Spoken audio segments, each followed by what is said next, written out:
All of you. Fix guideline platform पर आपका welcome. इस सेशन के अंदर पढ़ेंगे राजस्थान में 1857 की क्रांति। ये इतिहास का एक टॉपिक इतना इम्पोर्टेंट है कि हर एग्जाम में यहाँ से एक क्वेश्चन पक्का पूछा जाता है।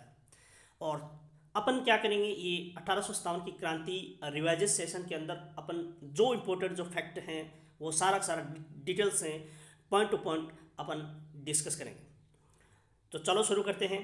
सबसे पहले देखिए, मैं गवर्नर जनरल की बात कर लेता हूँ कि गवर्नर जनरल सबसे बड़ा उस टाइम पद हुआ करता था। जिस तरह भारत के प्रधानमंत्री है, उस टाइम अंग्रेज शासित जो प्रदेश हुआ करते थे हमारे, हम जब गुलाम मुल्क हुआ करते थे, तो उस टाइम सबसे बड़ा जो पद हुआ करता था गवर्नर जनरल हुआ करता था। जिस तरह वर्तमान में प्रधानमंत्री हैं इस टाइप, इसके नीचे जो हुआ करता था लेफ्टिनेंट गवर्नर जनरल हुआ करता था। इसके बाद में AGG agent to governor general होता था। इसके बाद में पीए पॉलिटिकल एजेंट हुआ करता था। ये सीक्वेंस हुआ करती थी।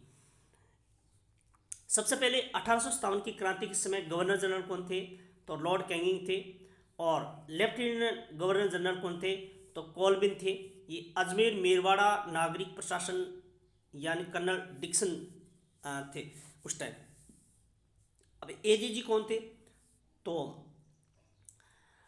एजीजी का मतलब होता है एजेंट टू गवर्नर जनरल। तो एजीजी थे जॉर्ज पैट्रिक लॉरेंस। तो याद कर लेना, राजस्थान के प्रथम एजीजी की अगर बात की तो मिस्टर लॉकेट थे।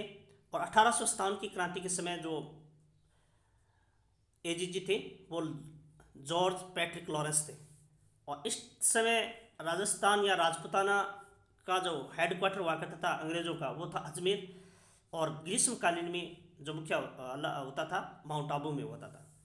अब कुछ पॉलिटिकल एजेंट जहाँ कुछ जो रियासत उस समकालीन वहाँ पे बैठते थे, तो मेवाड़ में सॉर्स या फिर सावर्स नाम के जो पॉलिटिकल एजेंट यहाँ पे विद्वान थे। सिरोही में डी हॉल, कोटा में बटन, जयपुर में ईडन, मारवाड़ में मैकमोसन, भरतपुर में मॉरिसन, धौलपुर में निक्सन और भरतपुर में मिस्टर रॉक नाम की पॉलिटिकल एजेंट यहाँ पे रहा करते थे। अब राजस्थान 1857 की क्रांति के समकालीन कितनी सैनिक छावनियाँ थी, तो 6 सैनिक छावनियाँ थी, जिसमें 2 छावनियों ने भाग नहीं लिया। कौन कौन सी, एक तो ब्यावर, एक खेरवाड़ा। 6 कौन कौन सी, एरिनपुरा जो जोधपुर लीजन नाम की बटालियन रहती थी, नसीराबाद अजमेर में मेरवाड़ा लीजन कोर, 15वीं व 34वीं बंगाल नेटिव इन्फेंट्री यहाँ पे तैनात थी सेना, नीमच कोटा लीजन बटालियन यहाँ पे तैनात थी, ब्यावर मेरवाड़ा बटालियन तैनात थी, देवली टोंक यानी कोटा कंजिटमेंट यहाँ पे तैनात थी, खेरवाड़ा उदयपुर में यानी मेवाड़ भीलकोर यहाँ पे तैनात थी। तो आपसे पूछा जाए कि भी राजस्थान के 1857 के समकालीन की कितनी सैनिक छावनियाँ थी, तो 6। और 6 में से कितनी सैनिक छावनियों ने भाग नहीं लिया, 2 कौन कौन सी, एक तो आ जाएगा ब्यावर, एक आ जाएगा खेरवाड़ा। अब बात करते हैं अजमेर। अजमेर में जो बटालियन थी मेरवाड़ा बटालियन, इनकी जो स्थापना हुई थी 1822। इसका जो मुख्यालय था ब्यावर में। जोधपुर लीजन 1835 में गठन हुआ, मुख्यालय था एरिनपुरा पाली वर्तमान में। इसके बाद शेखावाटी ब्रिगेडियर या फिर ब्रिगेड। तो शेखावाटी जो ब्रिगेड की स्थापना हुई थी 1834 में हुई थी। इसका मुख्यालय झुंझुनू में। मेवाड़ भीलकोर 1841 में इसका जो मुख्यालय था खेरवाड़ा में। ये बहुत इंपॉर्टेंट है, याद कर लेना। ये चारों हैं, ये आरबीसी की जो बुक हैं, कक्षा राजस्थान हैदन की जो बुक हैं उनमें से ये प्रश्न दिए हुए हैं, ये याद कर लेना।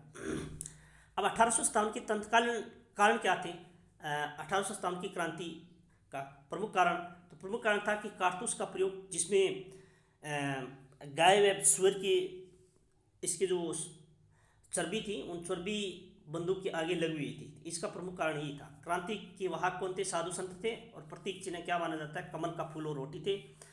और अब बात करें कि भी राजस्थान में क्रांतियाँ कहाँ कहाँ से, कौन कौन से छावनियों से प्रारंभ हुई, तो सबसे पहले तो हुई थी नसीराबाद। और नसीराबाद 28 मई 1857 में क्रांति का शुभारंभ हुआ था।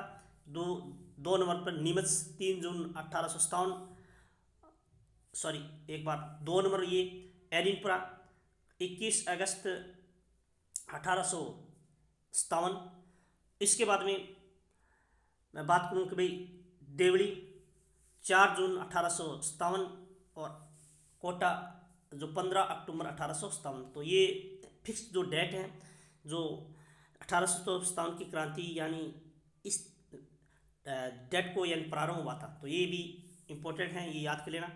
अब नसीराबाद छावनी मुख्यालय कहाँ था? अजमेर। रेजिमेंट यानी 15वीं बंगाल नेटिव इन्फेंट्री थी। स्थापना अभी बात कर लिया कि भी 28 मई 1857। और राजस्थान की कौन सी छावनी से यानी क्रांति का शुभारंभ होता है? तो नसीराबाद छावनी से प्रारंभ होता है।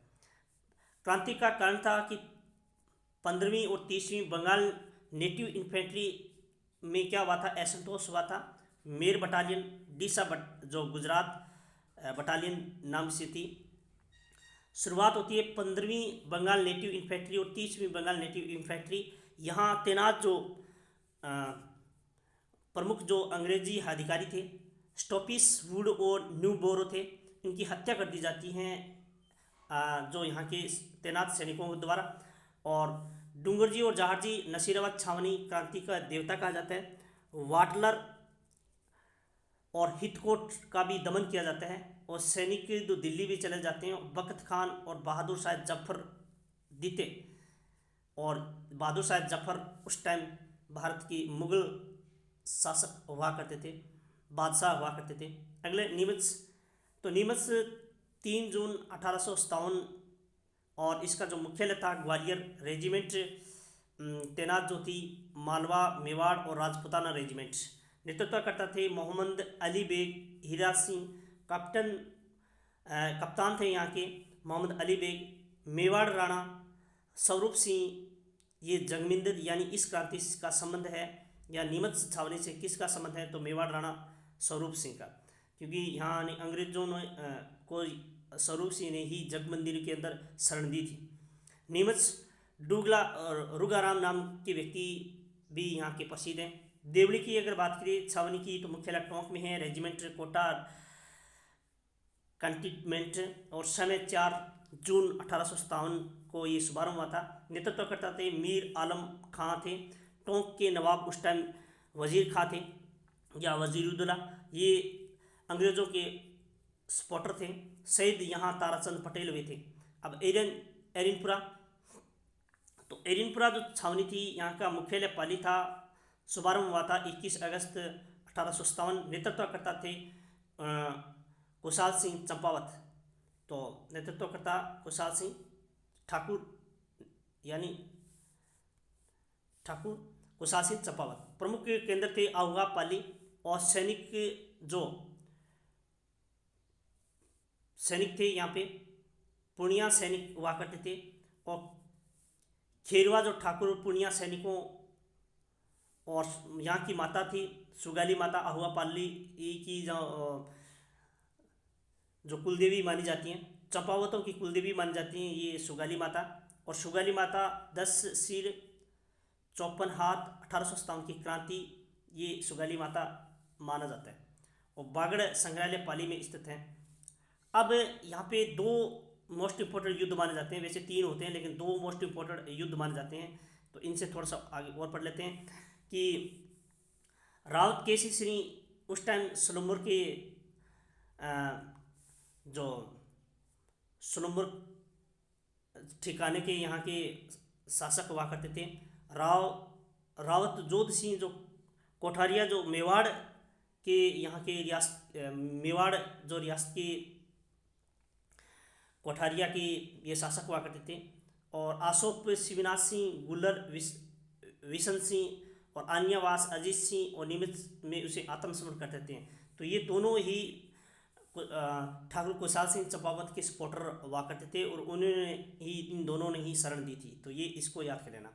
अब एरिनपुरा तैनात सैनिक थे, उनका जो विद्रोह होता है पहली बार कि बिथोड़ा का युद्ध होता है पाली में 8 सितंबर 1857 को।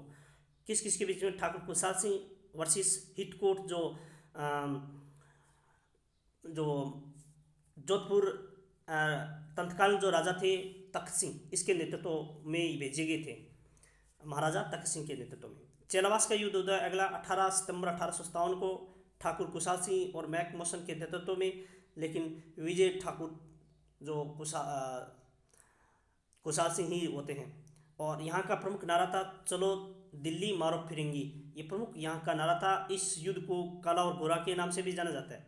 अंतिम युद्ध हुआ था अवगा युद्ध कहा जाता है, और 20 जनवरी 1858 ठाकुर कुशाल सिंह और वर्सेस जनरल होप्स के बीच में हुआ था, और होप्स इस युद्ध के अंदर विजय हो जाते हैं। और अवगा के पृथ्वी सिंह जो लांबिया के जो ठाकुर होते हैं उस टाइम, और इस यानी एक आयोग बिठाया गया था जांच के लिए इस जो युद्ध के लिए। तो एक इस युद्ध के लिए जो आयोग बिठाया गया था जिसका नाम था मेजर जनरल कमीशन, और ये उदयपुर में ये बिठाया गया था। जोधपुर लीजन ने मोती खां, सूबेदार शीतल प्रसाद एवं तिलक राम के नेतृत्व में विद्रोह हुआ था। तो ये जोधपुर लीजन यहाँ की सैनिक छावनी थी, और इस छावनी में ये जो सैनिक थे इनके नेतृत्व में यहाँ पे विद्रोह हुआ था। और कौन कौन से सैनिक यहाँ के कौन कौन जो प्रगणे थे जिनके सैनिक ने विद्रोह किया, तो अवगा, अशोक, अलियावास, लोबिया, गुल्लर और रूडावास। अब आगे कोटा क्रांति। तो कोटा क्रांति कब प्रारंभ हुई थी, तो 15 अक्टूबर 1857 को। नेतृत्व करता थे जयदयाल, हरदयाल, मेहराब खान, महाराव राम सिंह सेकंड। इस टाइम यहाँ के महाराव या शासक हुआ करते थे।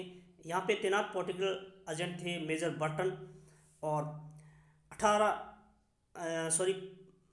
इससे पहले यानी जून 1858 में अंग्रेज़ों ने इसे पुनः नियंत्रण कर लेते हैं।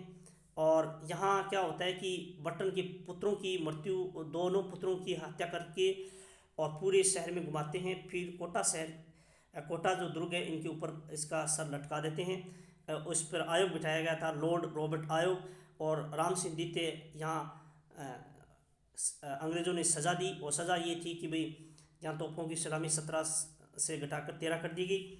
और जून 1858 ईस्वी तक अंग्रेज़ों ने पुनः इस पर यानी नियंत्रण कर लिया। यहाँ टोंक रियासत के जो राजा थे उन्होंने यहाँ पे सहयोग दिया था, और ये भी याद कर लेना। क्रांतिकारी जयदयाल और मेहराब अली खां को फांसी पर चढ़ा दिया गया। तो ये मोस्ट इंपोर्टेंट है वहाँ की, वो याद कर लेना। धौलपुर की बात करें तो अक्टूबर 1857 नेतृत्व करता है रामचंद्र और हीरालाल, ये याद कर लेना दोनों।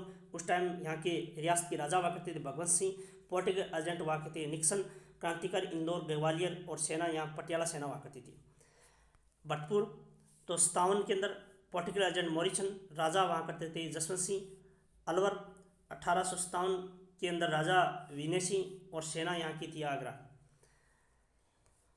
अब ऐसी रियासत भी थी जहाँ पर अंग्रेज़ों को उन्होंने सहायता दी थी। तो पहली जयपुर की बात करें तो अंग्रेज़ों ने सहायता दी।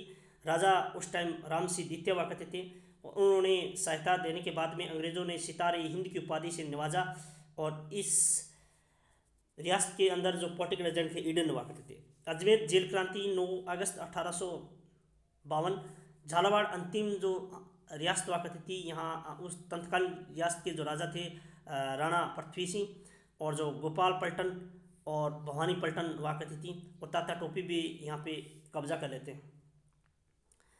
बीकानेर के राजा उस टाइम सरदार सिंह थे, एकमात्र ऐसी रियासत थी जो अंग्रेज़ों ने राजस्थान से बाहर भी उन्होंने सहयोग किया था। और सेना रियासत और लाडनू पंजाब और हिसार में यहाँ पे इनकी जो सेना ने भेजा गया था।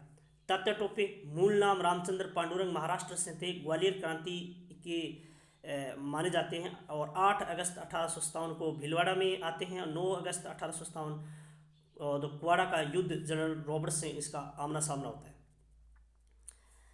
इसके बाद में अमरचंद वांडिया। तो अमरचंद वांडिया जो बीकानेर से संबंध रखते हैं और राजस्थान के प्रथम क्रांतिकारी कहा जाता है, और राजस्थान के भामाशाह भी कहा जाता है, और उसे फांसी दे दी जाती हैं। वो प्रथम राजस्थान के शहीद थे। मानसिंह नरूका, और मानसिंह नरूका वही व्यक्ति हैं जो तात्या टोपे के बारे में उन्होंने बताया था, और फिर तात्या टोपे को उसे फांसी की सज़ा होती है और 18 अप्रैल 1859 को उसे फांसी दे दी जाती है। तो आज के टॉपिक में बस इतना ही। मिलते हैं अगली क्लास में, और तब तक के लिए आपका धन्यवाद।